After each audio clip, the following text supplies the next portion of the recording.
Selamat pagi.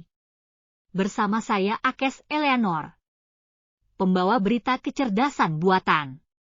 Meski demikian, yang saya sampaikan adalah fakta.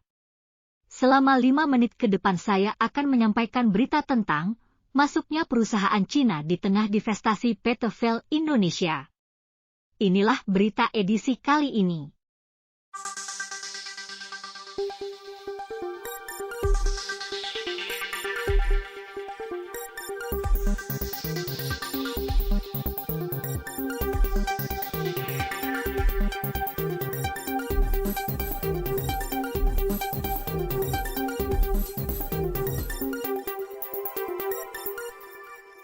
Sumitomo Metal Mining membangun pabrik smelter nikel PT FAIL Indonesia di Pomalaa, Kabupaten Kolaka, Sulawesi Tenggara, sudah kandas karena progres pembangunannya lelet. Padahal, Sumitomo memulai prastudi kelayakan sejak 1 dekade lalu. Pada akhir April 2022, perusahaan asal Jepang itu resmi melepas pembangunan smelter nikel Pomalaa. Sumitomo digeser perusahaan asal Cina, Zhejiang Huayo Cobalt Company. Di November 2022, Menko Marves, Luhut Binsar Panjaitan, ditemani Dirjen Minerba Kementerian ESDM, Ridwan Jamaluddin, meresmikan peletakan batu pertama pembangunan smelter Zhejiang di Pomalaa. Investasi proyek Rp67,5 triliun. Menggunakan teknologi high pressure acid leaching, pabrik ini bisa memproduksi 120.000 ton nikel menjadi nikel hydroxide precipitate. Kenapa saya setuju dorong proyek? Karena saya kenal Mr. Cheng ini, Chairman Cheng ini.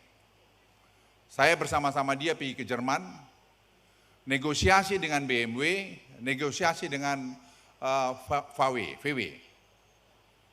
Dan dia dikejar-kejar karena dia punya teknologi yang bagus.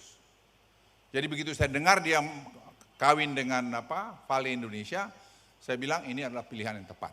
Kerja sama FAIL dan Zhejiang diikuti dengan divestasi PT Kolaka Nikel Indonesia atau KNI. Tadinya 100% saham KNI dimiliki FAIL.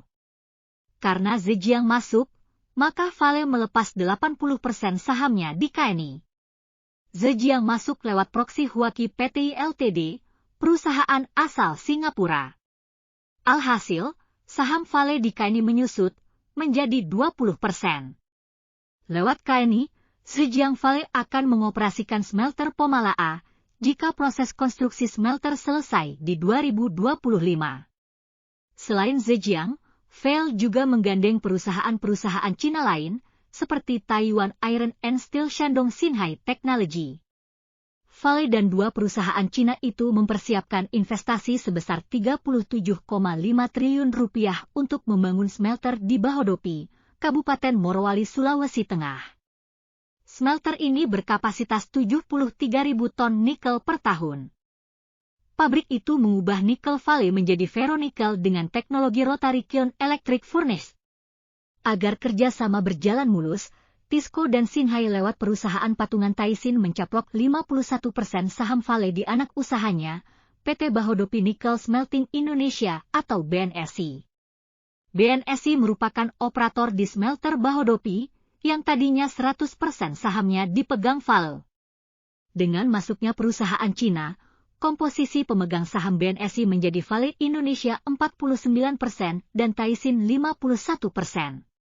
Chief Financial Officer FAIL Indonesia, Bernardus Irmanto, mengatakan pembentukan perusahaan patungan dengan perusahaan Cina adalah proses bisnis yang biasa. Menurutnya, menggandeng perusahaan Cina dapat memitigasi risiko investasi dan memaksimalkan nilai investasi.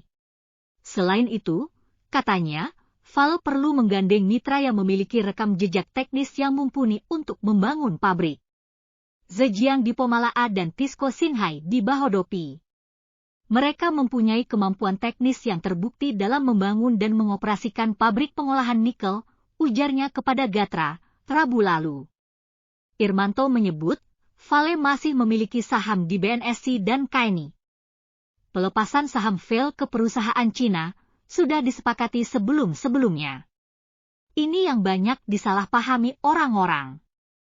PT Vale tidak menyerahkan atau melepas bisnis smelter ke perusahaan Cina, ujarnya.